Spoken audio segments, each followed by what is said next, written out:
ኢትዮጵያ የጥቁር ህዝቦች ሁሉ ኩራት የጀግንነትም ተምሳሌት ተደርጋ ለመገለጿ በፓን አፍሪካኒዝም ንቅናቄ ያበረከተችው ሚና ወደር የለሽ በመሆኑ ነው። ለነጮች ያልተንበረከከች ቅኝም ያልተገዛች ብቸኛ አፍሪካዊ ሀገር መሆኗም በንቅናቄው ከፍ ያለ ሚና እንድትጫወት አስችሏታል። በመሆኑም ዛሬም ድረስ የአፍሪካ ሀገሮች የማዕዘን ድንጋይ ሆና እንድትታይም አስችሏታል። ኢትዮጵያ የአፍሪካ የነጻነት ንቅናቄዎች የሰለጠኑባት ማዕከል ነች። ፕሬዝዳንት ማንዴላ ከባልደረቦቻቸው ጋር የሰለጠኑበት ቦታ ነው። ያኔ አብዛኞቹ ወታደሮቻችን የተማሩት በኢትዮጵያ ነው። አብዛኞቹ የኛ አብራሪዎችም የሰለጠኑት በኢትዮጵያ ውስጥ ነው። ኢትዮጵያ ለደቡብ አፍሪካ ብቻ ሳይሆን ለአፍሪካውያን የነጻነትና የእድገት እንቅስቃሴዎችም ፈርቀዳጅ ሆናለች። But Ethiopia did not only support South Africa and the liberation movements. ለፓን አፍሪካኒዝም ንቅናቄ መነሻ የነበረው የአድዋ ድልም ከኢትዮጵያውያን አልፎ ለአፍሪካውያንም ጭምር የድል ታሪክ ሆኖ ይነሳል። ይህም በርካታ የአፍሪካ ሀገራት ለነጻነታቸው ለእድገታቸውና ለጥንካሬያቸው ድሉን እንደመነሳሻ ይወስዱታል። አያቶቼ በአዲስ አበባ ሲያዩት የነበረውንና እንደ አፍሪካ የነጻነት እንዲሁም የቅኝ አገዛዝን ለመዋጋት መሰረት የነበረን ጠንካራ ምልክት ተመልክቻለሁ። በአድዋ የተገኘው ድል ኢትዮጵያውያን ከኢምፔሪያሊዝምና ከቅኝ አገዛዝ እንዴት መላቀቅ እንደሚቻል ያስመለከቱበት ነው። ለዚህም ነው kwame nkrumah በገለልተኛ ንግግራቸውና በፓን አፍሪካኒዝም ራዕያቸው በተደጋጋሚ በአድዋ ላይ የተገኘውን ድል የሚያነሱት።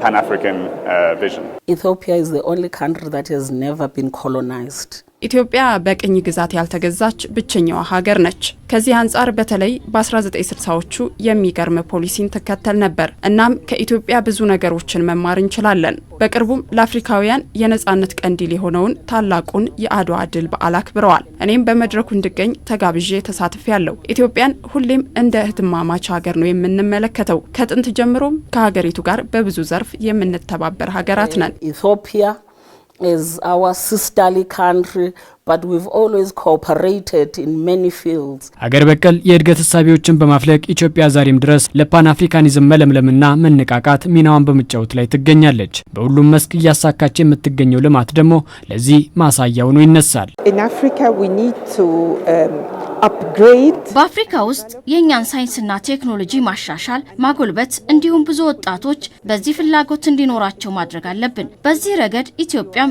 በጣም ጥሩ ሰርታለች። እናም በዚህ መስክ ውስጥ እየመራች ናት። እንዲህ አይነት ሙዚየምም ወጣቶች የሳይንስና ቴክኖሎጂ ፍላጎት እንዲያድርባቸው የሚያበረታታ ነው። እንደ አውሮፓውያኑ አቆጣጠር በ1963 አባቶቻችን አዲስ አበባ ላይ የአፍሪካ ህብረት የመሪዎች ጉባኤ ላይ ሳይንስና ቴክኖሎጂን ተጠቅመን የሰሃራ በረሃን አረንጓዴ ማድረግ አለብን ሲሉ የተናገሩትን አስታውሳለሁ። እናም ባለፉት 6 ዓመታት በኢትዮጵያ ከ40 ቢሊዮን በላይ ችግኞች እንደተተከሉ ሰምቻለሁ። ስለዚህ የወደፊት ህይወታችንን፣ ምግባችንን፣ ደህንነታችንን እንዲሁም አእምሮአዊና መንፈሳዊ ደስታችን የሚወሰነው ቴክኖሎጂን በምንጠቀምበት መንገድ ላይ ነው።